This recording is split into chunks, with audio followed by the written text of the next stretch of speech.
नमस्ते बच्चों, आप सभी का बहुत बहुत स्वागत है। आज हम पार्ट 3 सजीवों में जीवन प्रक्रिया भाग 2 यही कंटिन्यू कर रहे हैं। आज महत्वपूर्ण टॉपिक हम पढ़ रहे हैं, शुरुआत कर रहे हैं। इसको जो है आप ध्यान से समझिए। वनस्पतियों में लैंगिक प्रजनन, ये परीक्षा में भी पूछा जाता है और आपको प्रैक्टिकल में भी है, साइंस प्रैक्टिकल में भी करने को है। तो वनस्पतियों में पुष्प लैंगिक प्रजनन की क्रियात्मक इकाई होती है और पुष्प में बाहर से अंदर की ओर कुल 4 मंडल पाए जाते हैं। आपने बच्चों गुड़हल का पुष्प देखा होगा। गुड़हल का पुष्प लीजिए आप, गुड़हल का फूल लेकर जो है इसके सारे विभिन्न अंगों का निरीक्षण कीजिए, एक एक पार्ट जो है अलग करके देखिए।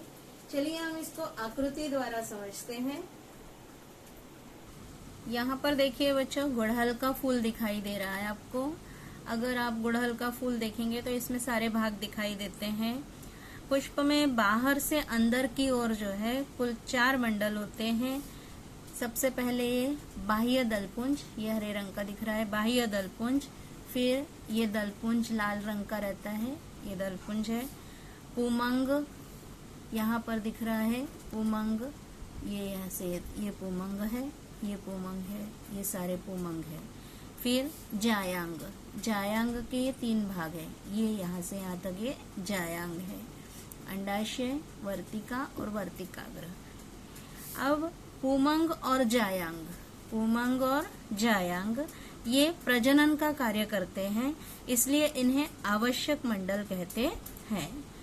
और बाह्य दलपुंज और दलपुंज ये अतिरिक्त मंडलों की, आंतरिक मंडल जो होते हैं इनकी सुरक्षा करते हैं, इसलिए इनको जो है अतिरिक्त मंडल कहते हैं। बाह्य दलपुंज और दलपुंज ये जो अंदर के मंडल है इनकी सुरक्षा करने का कार्य करते हैं, इसलिए इन्हें अतिरिक्त मंडल कहते हैं। तो 2 मंडल हो गए, ये एक आवश्यक मंडल। प्रश्न भी पूछे जाते हैं कि आवश्यक मंडल किन्हें कहते हैं, तो पुमंग और जायांग प्रजनन का कार्य करते हैं, इसलिए इन्हें आवश्यक मंडल कहते हैं। और बाह्य दलपुंज और दलपुंज आंतरिक मंडलों की सुरक्षा करते हैं, इसलिए इन्हें अतिरिक्त मंडल कहते हैं।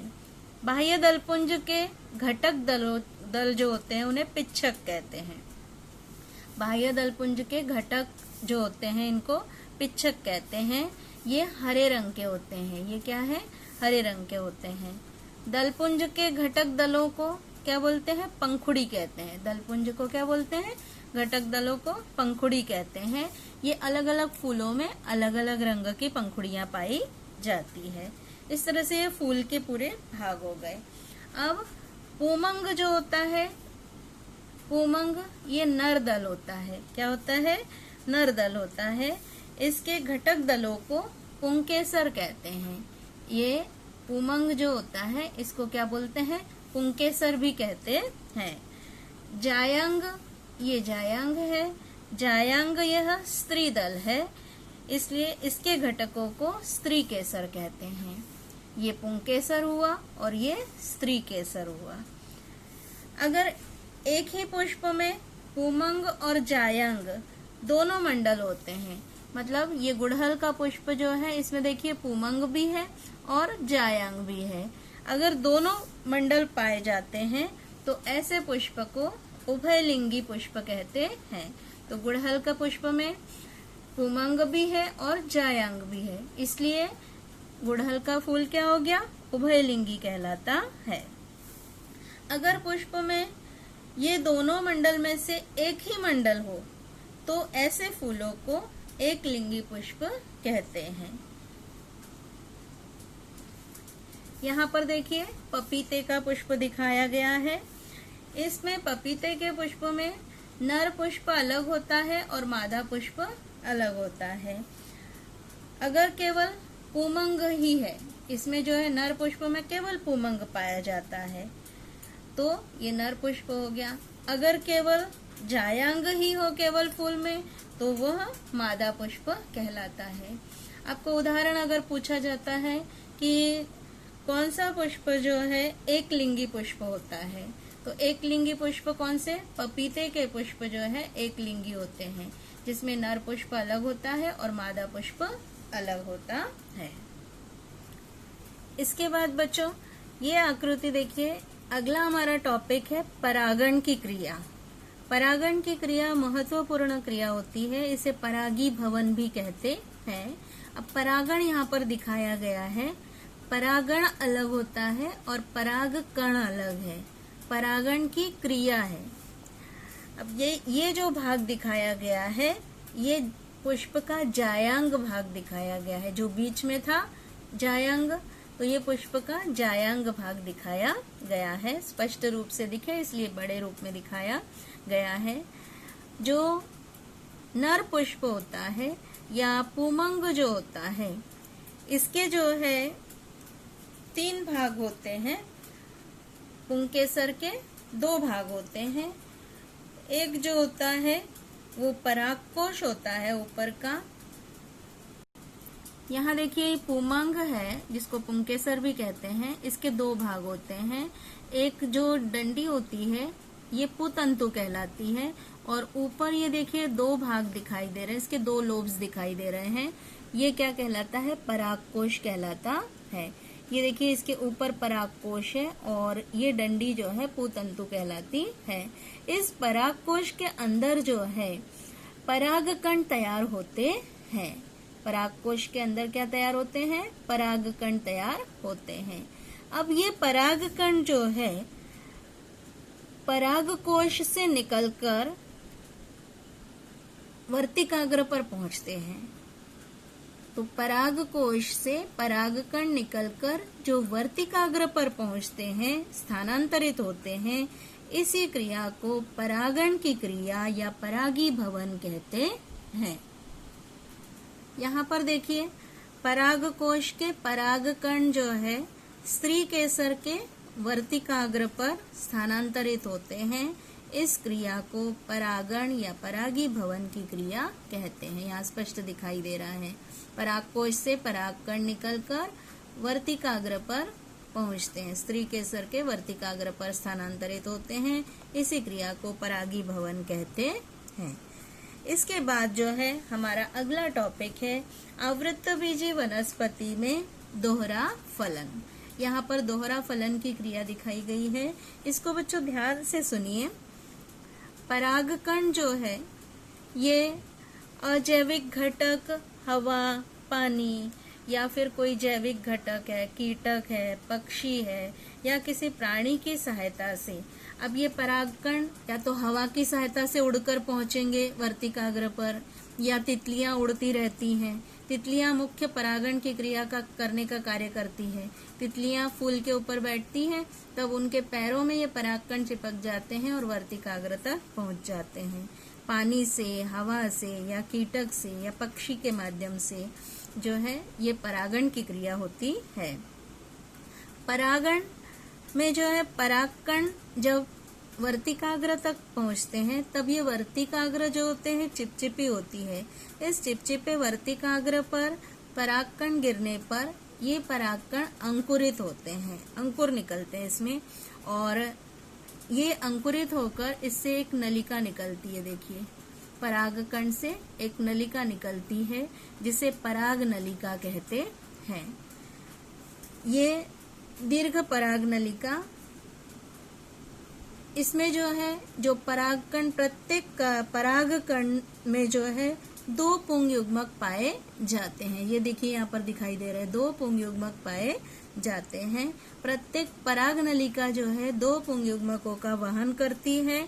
यह पराग नलिका वर्तिकाग्र से वर्तिका से होती हुई बीजांड तक पहुंचती है। यहाँ पर ये क्या है? बीजांड। ये देखिए ये क्या है? बीजांड है। बीजांड में ये भ्रूण कोश होता है। ये बीजांड के भ्रूण कोश तक पहुंचती है और वहां पर जाके पराग नलिका का अंतिम सिरा फट जाता है। दोनों पुंग युग्मक भ्रूण कोश में छोड़ दिए जाते हैं। उसमें से ये देखिए, अब ये जो बीजांड है इसी का आकार बड़ा करके यहाँ दिखाया गया है। दिख रहा है ये बीजांड, इसी को बड़ा करके दिखाया गया है। इसमें से जो 2 पुंगयुग्मक है, इसमें से एक पुंगयुग्मक का स्त्री युग्मक से अंडकोशिका से संयोग होता है और युग्मनज तैयार होते हैं। यहाँ देखिए युग्मनज या युग्माणु तैयार होते हैं। फिर इसे ही, इस क्रिया को ही क्या बोलते हैं, फलन कहते हैं। एक पुंगयुग्मक का स्त्री युग्मक से संयोग होकर युग्मनज बनता है, जाइगोट बनता है, इसी क्रिया को फलन कहते हैं। अब दूसरा पुंगयुग्मक जो होता है 2 ध्रुवीय केंद्रकों से संयोग करता है।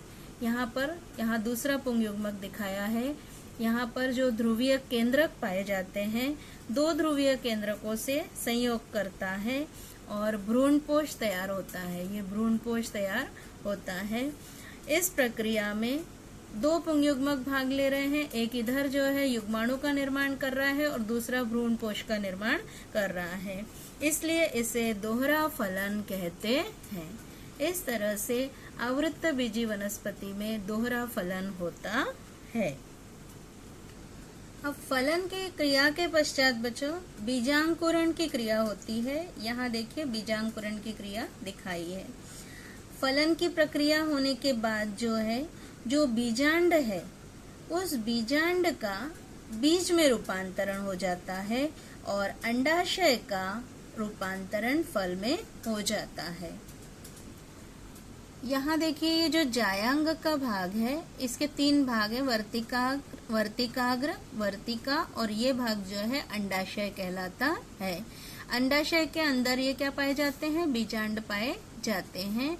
तो जब फलन की क्रिया हो जाती है, फलन की क्रिया के पश्चात जो बीजांड है इसका रूपांतरण बीज में हो जाता है और ये जो अंडाशय है इसका रूपांतरण जो है फल में हो जाता है। फलों के सूखने पर ये फल जो है फूट जाते हैं और जमीन पर गिर जाते हैं। फल जब सूख जाते हैं तो फल फूट जाते हैं। आपने देखा होगा बच्चों, कोई भी फल होता है उसके अंदर बीज पाया जाता है। सेब के अंदर भी देखा होगा, चीकू के अंदर भी होता है ना। सारे फल जो है बीज अंदर होते हैं, चारों ओर फल पाया जाता है। तो फल के सूखने पर वो फूट जाता है और बीज जमीन पर गिर जाते हैं। देखिए बीज दिखाई दे रहे हैं। और अनुकूल जब परिस्थिति मिलती है तब मिट्टी में अंदर जो है ये अंकुरित होते हैं और बीज में स्थित अंतःपोष का उपयोग करके, बीज में जो अंतःपोष पाया जाता है इसका उपयोग करके युग्माणु की वृद्धि होती है और नया पौधा निर्मित होता है। इसी क्रिया को बीजांकुरण कहते हैं। बीज जब अंकुरित होते हैं, मतलब यही क्रिया क्या कहलाती है, बीजांकुरण की क्रिया कहलाती है। इस तरह से बीज से नए पौधे का निर्माण होता है बीजांकुरण के द्वारा। इस तरह से बच्चों आज हमने वनस्पतियों में लैंगिक प्रजनन पढ़ा, परागण की क्रिया पढ़ी, आवृत्तबीजी वनस्पति में दोहरा फलन पढ़ा और अंत में बीजांकुरण पढ़ा। ये चारों टॉपिक जो है महत्वपूर्ण है, इनको आप बार बार पढ़िए ध्यान से। आकृति बना के देखिए, फूल की आकृति भी पूछी जाती है। आज इतना ही पढ़ेंगे। धन्यवाद।